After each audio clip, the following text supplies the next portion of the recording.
Сегодня мы представляем онлайн-выставку известного краеведа Алексея Гавриловича Чикачева «Русские на Индигирке». Алексей Гаврилович Чикачев родился 30 марта 1930 года. Исследователь истории и фольклора Русского Устья. Он писатель-краевед, журналист, советский партийный работник, автор многочисленных статей и книг, посвященных освоению Арктики. Он учился в Якутском педагогическом училище. После окончания работал в родном районе учителем. Затем стал заведующим районом. После окончания исторического факультета Якутского госуниверситета Алексей Гаврилович стал работать по партийной линии. Сначала секретарем Аллаиховского райкома КПСС, затем председателем партийно-государственного и народного контроля. Затем был избран в Совет народных депутатов. Учился в высшей партийной школе при ЦК КПСС и после окончания работал инструктором Якутского обкома КПСС. Трижды избирался депутатом Верховного Совета Якутской ССР, был первым секретарем Нижнеколымского райкома партии, имеет награды «Заслуженный работник народного хозяйства Республики Саха-Якутия», почетный гражданин Аллаиховского улуса, почетный гражданин Нижнеколымского улуса, награжден орденом «Знак почета», а также медалями Советского Союза. В 2007 году Алексей Гаврилович Чикачев покинул нас, оставив после себя много добрых дел и светлую память. Алексей Гаврилович был творческим человеком. Всю жизнь он изучал историю русских арктических старожилов и представлял знания об Арктике в монографиях, статьях и заметках.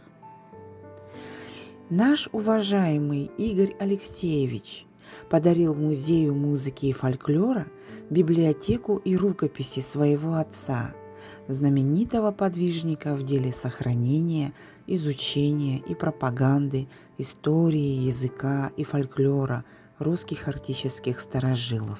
Эти материалы впоследствии будут изучены, и, что интересного мы обнаружим в них, обязательно поделимся с нашими подписчиками.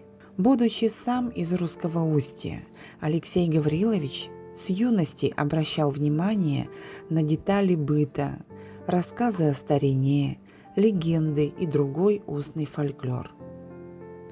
Став взрослее, он стал читать все исследования, которые были ему доступны по этой теме. Изучая историческую литературу, он делал подробные конспекты в общих тетрадях. Даже сидя на партийных и рабочих собраниях, даже в гостях и на встречах друзей, он делал записи в своих тетрадях по теме этнографии русских старожилов, обороты речи, темы, сюжеты разговоров, описание предметов хозяйствования и просто то, что обратило на себя внимание. Он очень внимательно изучал не только по книгам жизнь русскоустьенцев, но и в реальной жизни, по разговорам и воспоминаниям стариков, по навыкам ежедневной жизни, по всему, что его окружало. И все это отразилось в его тетрадях. Все записано его рукой, шариковой ручкой. И впоследствии мы все стали обладателями этих знаний через его книги. Алексей Гаврилович оставил после себя эти тетради, полностью исписанные его рукой. Они все были подарены нашему музею его сыном Игорем Алексеевичем. Это очень ценный дар. Мы очень благодарны Игорю Алексеевичу за передачу этих тетрадей. Ведь именно они стали первоисточником создания всех опубликованных работ Алексея Гавриловича. Ценный дар Игоря Алексеевича – личная библиотека отца, в которой не только опубликованные его собственные работы, но и те книги, на которые он опирался при написании своих работ. Все они несут печать своего хозяина. Они испещрены пометками, закладками из согнутых страниц. Некоторые сразу открываются на важных для автора страницах. Они потертые от использования. Алексей Гаврилович своим творчеством открывал миру тяжелую, простую жизнь на краю Якутии. Портреты товарищей по работе, по труду, простые люди и организаторы прекрасно написаны и повествуют о чистой душе, о тяжком, но самозабвенном труде, преисполненном смысла и творчества. Описывая жизнь и ежедневный труд в экстремальных условиях Арктики, Чикачев, будучи современником описываемых событий, привносит долю юмора в повествование. Читая эти заметки, даже слышится говор русскоустенцев. На память приходит его записанное воспоминание о том, как впервые пожилая женщина смотрела балет по телевизору. Или куль лишний, как услышал человек по радио большой черной тарелки на стене о разоблачениях культа личности. Алексей Гаврилович глубоко изучал историю возникновения русских селений в устье реки Индигирки и Колымы. Он законспектировал все доступные исторические исследования и поведал о них в простой доступной форме. Он исследовал многие фамилии, их происхождение и генеалогию в губерниях России, причины и историю их исхода с первоначальной родины. Его книги, по сути, рассказывают об истории всего Севера, ведь, исходя из северных губерний, странники основывали поселения по всей кромке Ледовитого океана, вплоть до перехода на следующий материк и основания там русских поселений.